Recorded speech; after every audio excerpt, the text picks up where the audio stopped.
Paper Play Action presents.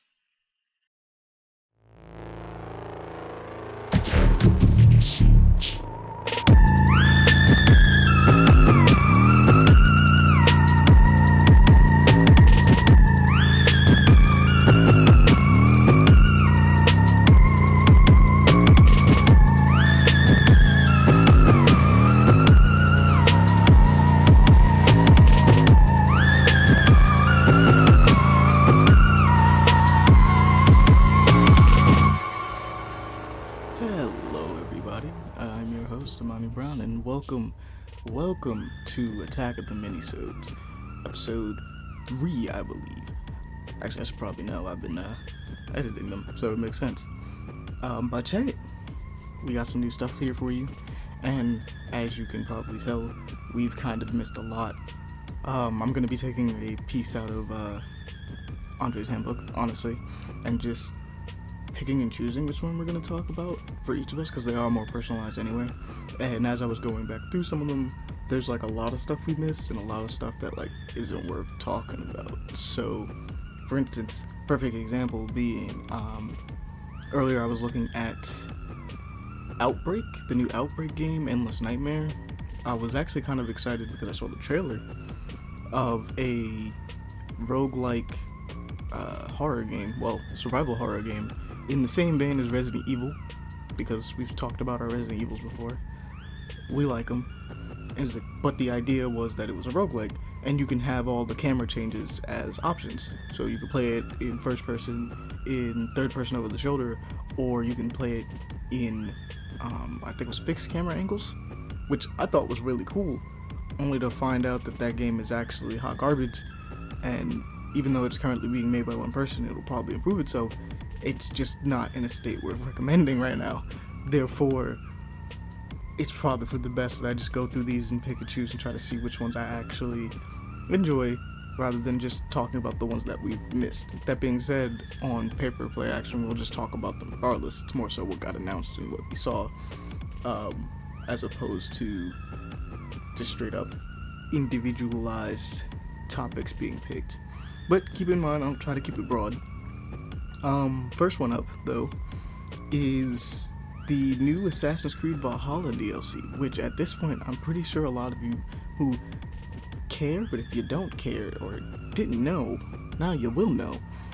It is called Wrath of the Druids, which, from what I can tell, sees our boys in Assassin's Creed Valhalla, or girl, depending on who you picked, going into a more mystical side of their universe, which is probably one of the things I actually like the most about Assassin's Creed, is when they are diving more into the mythological aspects of their world that exists, whether it be Origins, which sold me in Origins, honestly, because at that point I was done with Assassin's Creed, was the fact that, one, we were taking place in Egypt, which I was like, we've never done that, that's interesting. But then on top of that, they was like, oh yeah, fight the Egyptian gods, go ahead, do it, we got some weird ones going on. And I'm like, alright, you got my attention, I might have to check it out. So I went and checked it out. It didn't win me over on Odyssey, honestly, only because, yes, I was happy that they were diving into the mythological side of their universe, but we've had Greece so many times, it's been done to death, and didn't dive into Valhalla yet. I'm debating on it because of this DLC, but at the same time, I'm kind of getting there with Norse mythology as well. But that being said, because I'm not trying to deter you from it, honestly, I'm saying, hey, yo, they're doing this. Go check it out if you would like. But yeah, it's them diving more into their mythological Norse side, because this game happens to take place in the same kind of area. So be prepared for that. DLC looks really cool, honestly, and I've seen little clips and stuff of the armor sets and things that you're getting, and it's like, okay, it's looking pretty cool. I've heard good things about Valhalla anyway. It's a good game, so I'm happy to recommend getting DLC that piques my interest for it, because it looks really cool. I've heard it's not a bad game from what I understand. That being said, I'm gonna move along from Assassin's Creed to talk about a funny thing that I saw pop up, and I'm just not sure how PUBG keeps doing it. Some of you guys might have already seen it, but it is PUBG's crossover with Godzilla vs. King Kong. The movie that we talked about that was really cool and kind of dope. I just found it really weird that we're having a crossover now with these. It's been shown that, like, especially with recent podcasts that we've been talking about, we just kept getting weirder and weirder crossovers sometimes. Don't get me wrong, Fortnite's kind of the king of being like, why would you have that right now? Actually, no, we definitely have a new crowning champion. It definitely goes to 7 Deadly Sins Grand Cross, because I don't think anybody asked for that crossover. And I thought Tekken had it. Nah, nobody asked for that crossover. They had Stranger Things, which, no offense to Stranger Things, I love Stranger Things. I also love 7 Deadly Sins. But man, is that just not two things I wanted to see together. But this one's a little interesting, and I find it actually kind of strange that they're even doing something like that. So, you know, the more you know. But next up is a game I'm actually really excited for, and it's probably going to be on my list of things to play. It actually dropped a lot sooner than I was expecting, so I will have to wait until I have the proper funds to go get it. Thanks, it's not even that bad. But Exodemon is what it's called. Exodemon looks really cool, honestly. It looks like, best way to describe it, Quake? It looks like Quake, but a single player game, except you're playing as a cybernetic demon that, cybernetic demon lady that goes around with her claws. No guns from what I can tell, just magic powers, but they work like guns, let's be real. That's what they do, which is why I'm super interested in it. The art style's, like I said, really cool. It looks a lot like Quake, but they have like a weird, it's weird because I like the sprite things that they're doing. Like, your hands are 3D, the world is 3D, with like some sprite-esque textures, obviously. But enemies are just like the straight up 2D kind. Like, they're the 2D Doom kind of enemies. And I find that really weird because aesthetically, like, I know from understand from my game design background that that's honestly kind of easy to do, but it's also really cool and difficult, especially nowadays. It's a little bit of both. You have to try to do it, and if you do it right, it looks really cool, and if you do it wrong, you can't really, like, it just doesn't come out that way. It doesn't look that great. From what I can tell, they're doing it right. I'm not the biggest fan of having the 2D enemies, but I think it does look cool, and they are designed pretty well. So Exodemon is out currently, actually, and looks really cool. You can always just go hit up a trailer, check that one out, see how it's doing. By all means, it looks really cool.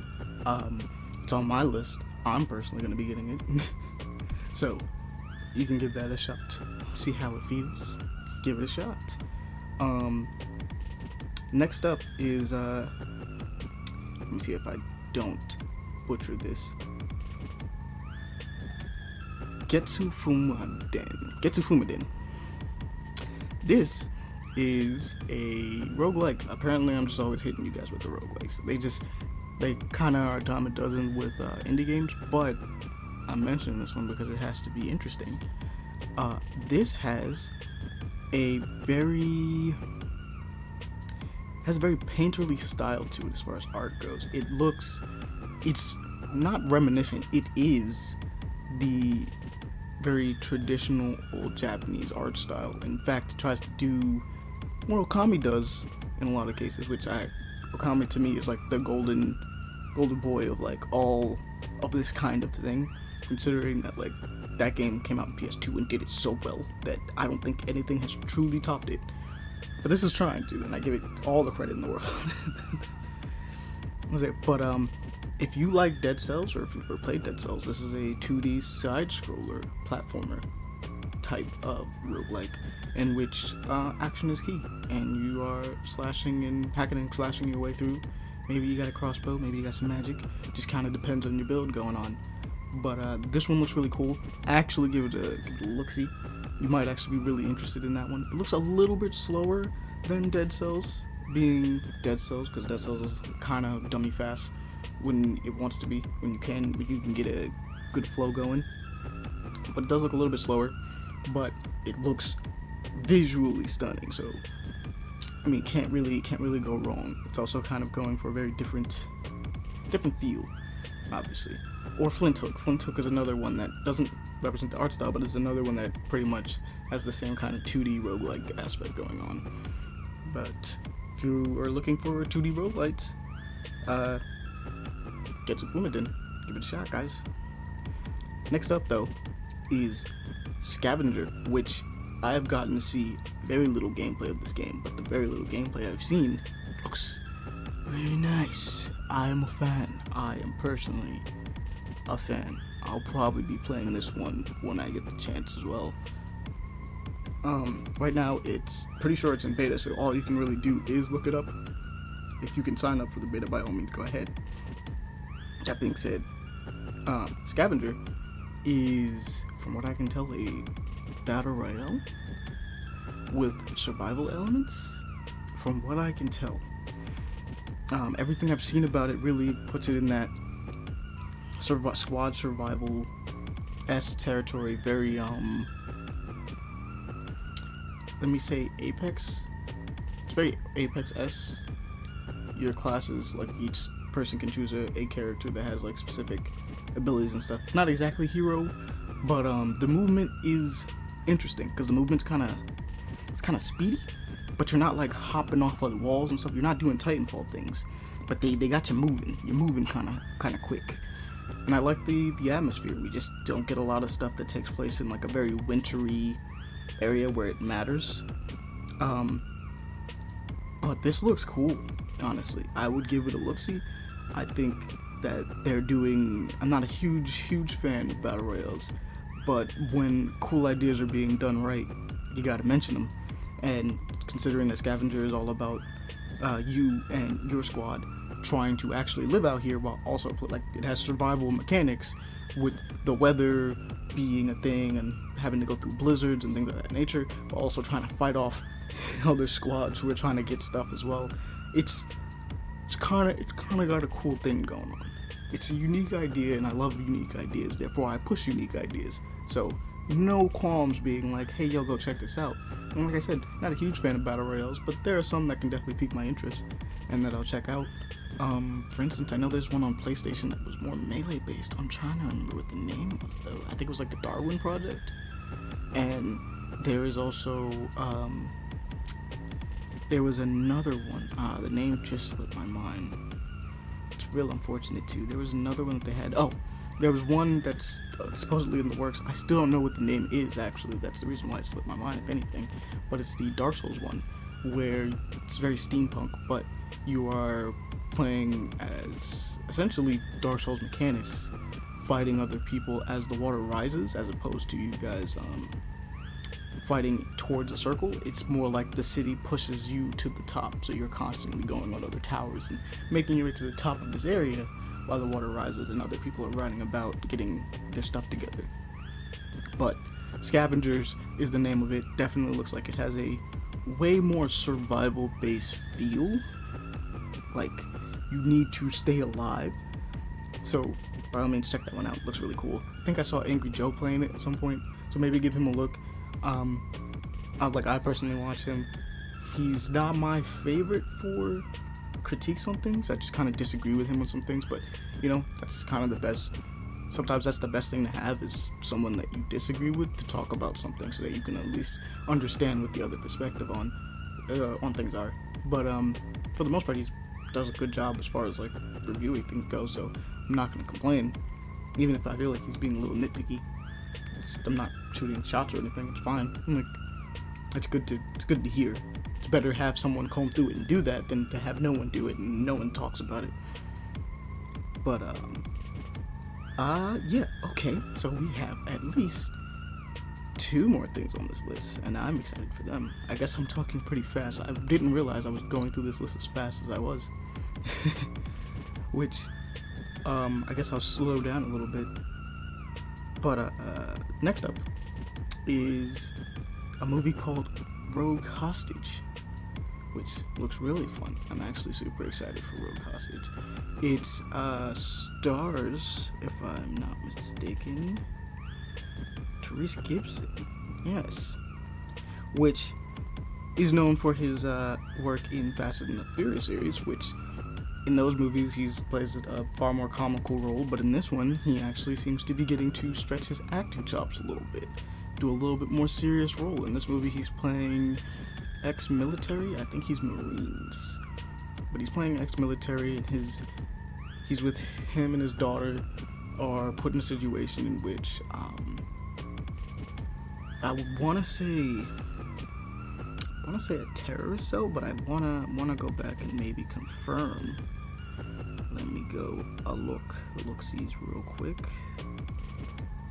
Not gonna have any form of dead air on, but I gotta get through ads because ads constantly get in the way of cool things.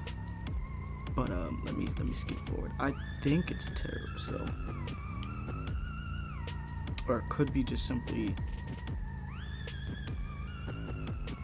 Yes, he himself is he is ex-military, and he's doing like a little bit of bodyguard work essentially. I would count these people as a terrorist cell because what they're doing, and they're a little bit more but they're not like, no, they're just terrorists. That's the honest. I was gonna try to see if I can explain it slightly better, but like there's no way to actually explain a hostage situation with people any better than or any better specifically because you want things politically done from people than being a terrorist group, honestly. Because you're involving citizens in it and causing fear, therefore you must be. But in this movie he is essentially trying to get him, his daughter, and the person he is protecting, who I believe is either a senator or a mayor, out of this pretty bad situation, but he's using his ex-military chops in order to do so, which, you know, fan of action movies, but this one seems to be more of a suspense-driven one. If anything, it's not a horror, please, oh god, it's not a horror, it's definitely suspense action movie, but we get to see him play a slightly more serious role, definitely more serious role, than any other Fast and Furious movies. I know he's in other things I would decide to just see, but I haven't really seen him in much besides those. So I'm gonna say he's most famous for those. He's probably been in, and he's definitely been in other things. In fact, if I probably went on his IMDb, I'd probably find some stuff. Like there, he was in Baby Boy, my bad. Transformers. I actually do remember him in Transformers. Four Brothers. I do remember him in Four Brothers. That was actually Brothers, a good movie. You guys should check that one out. Black and Blue. I actually don't remember him in that. He's supposedly supposed to be in the new Morbius movie. I just don't remember seeing him in any of the trailers, to be honest with you. But he is going to be in that. He's in Legion, Death Race, Christmas Chronicles 2. I mean, I guess it makes sense. The Take, Southpaw is a good one. Black Nativity, for those that have seen that one, he's in there. He is in Luke Cage. I just don't remember him in Luke Cage. I'm gonna be completely honest. But yeah, I just look forward to seeing him stretch his chops, do some really cool things. Honestly, it looks good. Rogue Hostage looks really good. So by all means, give it a shot. Go check that one out. See how you feel about it. Next up, and this will probably be the last one. Yeah, this will be the last one. Had to make sure, go through the list just to be sure. But last up is Nike doing their PS5 colorway shoes. So they now have sneakers that look like PS5s. I don't know how long I can honestly talk about that, but they look really cool. Honestly, it's just something I wanted to mention because, let's be real, every so often, shoe companies just come out and do a really cool thing. Recently we had the Nas X ones that had a huge controversy over them. Real unfortunate because the shoe isn't half bad, though there's some obvious questionable things about the shoe itself. He's like, but I just kind of feel like when it comes to that kind of situation, people might be a little too sensitive, especially considering that they're the same company offers a similar shoe with the exact opposite traits for it, honestly. If anybody knows about that. If anybody doesn't know about it, I'm just going to keep silent about it because I don't feel like having people get angry over something that seems so unnecessary to get angry over. Like, we were just going through so much other things in our country that it just feels like, I don't know if sneakers are really a thing to be mad about. I just don't know. But that's just me. This is coming from us, a gaming podcast, who we're trying to get you to care about video games. And when I say video game comedy podcast, we definitely talk about more than that. But this is coming from me, who does a podcast about video games and movies and things that are relevant. But, it's all to make people happy and make people smile. We're in the business of, I was about to say pleasure, entertainment. That's a way better one. We're in the business of entertainment. So, make people happy. But, definitely with these PS5 shoes, looking kind of neat. Another one, what these shoes honestly remind me of is they, for some reason, make me think of the Evangelion shoes. And I want those. The Ava ones, they look clean. Nice purple and green. I'd be down for that. Tell me what kind of shoe would you guys want if you guys ever got one. Go ahead and hit us up on Paper Play Action. You can hit us up on the Twitter or the Instagram, which is at paper_action, or you can hit us up on our email at paperplayaction@gmail.com. Either way, just let us know. Send it in. Be like, hey, what kind of characters shoes would you like? Or if you could have a shoe designed after a thing, what would the thing be? How would the shoe look like? How would you want it? It's like you might actually get some really nice shoe designers. I'm sure that there's some pretty cool shoe designers out there that got some nice stuff. So, by all means, send us your way. Let us know. But I'm gonna say that's gonna do it for this episode of Attack of the Minisode. Just wanted to let you guys know about some of these cool things that are coming out and some of the stuff that we missed. Like I said, I could always go through more of this list and kind of shine some light on some of them, but some of them are things that we've already talked about, and some of them are things that we just haven't. There is one in here that I will mention that looks really interesting, and that is called Horror Tales: The Line. It was one that was supposed to get mentioned a while back, but kind of skipped over it, unfortunately, which sucks because this game actually looks really cool if you're a horror fan. Personally, I'm more of a fan of survival horror, but you gotta like the games that make you feel chills, especially when it gets around Halloween. Just gotta feel scared. But for what I can tell, everything about this game looks very trippy, very impossible space and puzzly, possibly some occult things at work, cults and of the like, but I won't say anything that's too crazy with it as far as it goes. I'll definitely be throwing up the trailer for this one, though, in a bit. Yeah, also as another update, I'll be, because I'm here anyway, so I might as well get that update. I'll be updating the Twitter, Instagram, and everything real soon. I know that the recent podcasts just came out and gotta play catch up, so I'll be playing catch up real soon. Just, sorry for the explosion of information you guys are gonna get. But then again, we always do kind of an explosion of information after any podcast because, well, we want to let you guys know. Also, we don't really want to spoil the episode, and it's kind of hard to do a drip feed of those. I could do a drip feed, but like if you finish the podcast the first day and you want links to things, or you're just trying to think about it, gotta get those out there. So we just do it in one go. Might as well, right? That being said, yeah, gotta play catch up. So I'll catch you guys next time on Attack of the Minisodes. See you guys around.